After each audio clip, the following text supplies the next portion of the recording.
പുറപ്പാട് അധ്യായം 13. യഹോവ പിന്നെയും മോശയോട്, ഇസ്രായേൽ മക്കളുടെ ഇടയിൽ മനുഷ്യരിലും മൃഗങ്ങളിലും കടിഞ്ഞൂലായി പിറക്കുന്നതിനെ ഒക്കെയും എനിക്കായി ശുദ്ധീകരിക്കുക, അത് എനിക്കുള്ളതാകുന്നു എന്ന് കൽപ്പിച്ചു. അപ്പോൾ മോശെ ജനത്തോട് പറഞ്ഞത്, നിങ്ങൾ അടിമവീടായ മിസ്രയീമിൽ നിന്നും പുറപ്പെട്ടു പോന്ന ഈ ദിവസത്തെ ഓർത്തുകൊള്ളുവീൻ. യഹോവ ബലമുള്ള കൈകൊണ്ട് നിങ്ങളെ അവിടെ നിന്നും പുറപ്പെടുവിച്ചു. അതുകൊണ്ട് പുളിപ്പുള്ള അപ്പം തിന്നരുത്. ആബീബ് മാസം ഈ തീയതി നിങ്ങൾ പുറപ്പെട്ടു പോന്നു.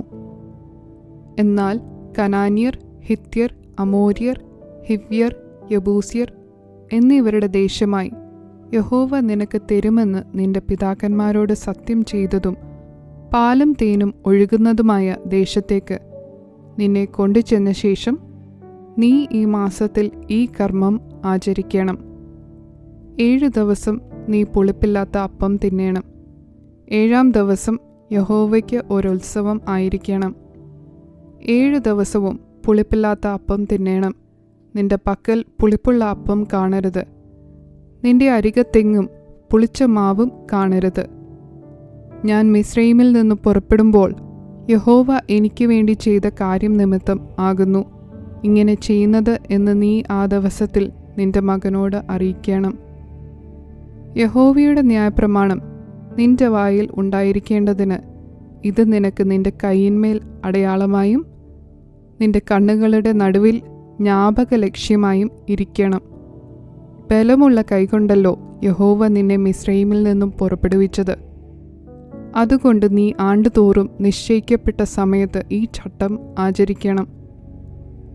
യഹോവ നിന്നോടും നിന്റെ പിതാക്കന്മാരോടും സത്യം ചെയ്തതുപോലെ നിന്നെ കനാന്യരുടെ ദേശത്ത് കൊണ്ടുചെന്ന് അത് നിനക്ക് തരുമ്പോൾ കടിഞ്ഞൂലിനെ ഒക്കെയും നിനക്കുള്ള മൃഗങ്ങളുടെ കടിഞ്ഞൂൽ പിറവിയെ ഒക്കെയും നീ യഹോവയ്ക്കായി വേർതിരിക്കണം. ആണൊക്കെയും യഹോവയ്ക്കുള്ളതാകുന്നു. എന്നാൽ കഴുതയുടെ കടിഞ്ഞൂലിനെ ഒക്കെയും ആട്ടിൻകുട്ടിയെക്കൊണ്ട് വീണ്ടുകൊള്ളണം. അതിനെ വീണ്ടുകൊള്ളുന്നില്ലെങ്കിൽ അതിൻ്റെ കഴുത്ത് ഒടിച്ചു കളയണം.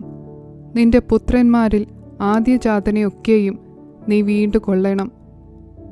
എന്നാൽ ഇത് എന്ത് എന്ന് നാളെ നിന്റെ മകൻ നിന്നോട് ചോദിക്കുമ്പോൾ യഹോവ ബലമുള്ള കൈകൊണ്ട് അടിമവീടായ മിസ്രയീമിൽ നിന്ന് ഞങ്ങളെ പുറപ്പെടുവിച്ചു.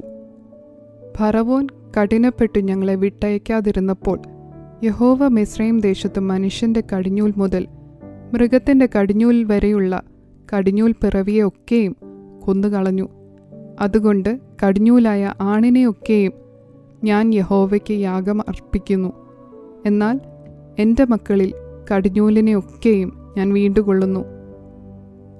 അത് നിന്റെ കൈയിന്മേൽ അടയാളമായും നിന്റെ കണ്ണുകളുടെ നടുവിൽ നെറ്റിപ്പട്ടമായും ഇരിക്കണം.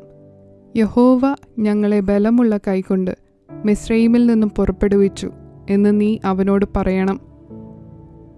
ഫറവോൻ ജനത്തെ വിട്ടയച്ച ശേഷം ഫെലിസ്ത്യരുടെ ദേശത്ത് കൂടിയുള്ള വഴി അടുത്തത് എന്ന് വരികിലും ജനം യുദ്ധം കാണുമ്പോൾ പക്ഷേ അനുതപിച്ചു മിസ്രയീമിലേക്ക് മടങ്ങിപ്പോകുമെന്ന് വെച്ച് ദൈവം അവരെ അതിലെ കൊണ്ടുപോയില്ല. ചെങ്കടലരികെയുള്ള മരുഭൂമിയിൽ കൂടി ദൈവം ജനത്തെ ചുറ്റി നടത്തി. ഇസ്രായേൽ മക്കൾ മിസ്രയീം ദേശത്തു നിന്ന് യുദ്ധസന്നദ്ധരായി പുറപ്പെട്ടു. മോശെ യോസഫിൻ്റെ അസ്ഥികളും എടുത്തുകൊണ്ടുപോന്നു. ദൈവം നിങ്ങളെ സന്ദർശിക്കും നിശ്ചയം. അപ്പോൾ എൻ്റെ അസ്ഥികളും നിങ്ങൾ ഇവിടെ നിന്ന് എടുത്തുകൊണ്ടുപോകണമെന്ന് പറഞ്ഞു അവൻ ഇസ്രായേൽ മക്കളെ കൊണ്ട് ഉറപ്പായി സത്യം ചെയ്യിച്ചിരുന്നു. അവർ സുക്കോത്തിൽ നിന്ന് യാത്ര പുറപ്പെട്ടു മരുഭൂമിക്കരികെ ഏഥാമിൽ പാളയമിറങ്ങി. അവർ പകലും രാവും യാത്ര ചെയ്യുവാൻ തക്കവണ്ണം അവർക്ക് വഴി കാണിക്കേണ്ടതിന് പകൽ മേഘസ്തംഭത്തിലും അവർക്ക് വെളിച്ചം കൊടുക്കേണ്ടതിന് രാത്രി അഗ്നിസ്തംഭത്തിലും യഹോവ അവർക്ക് മുൻപായി പോയിക്കൊണ്ടിരുന്നു.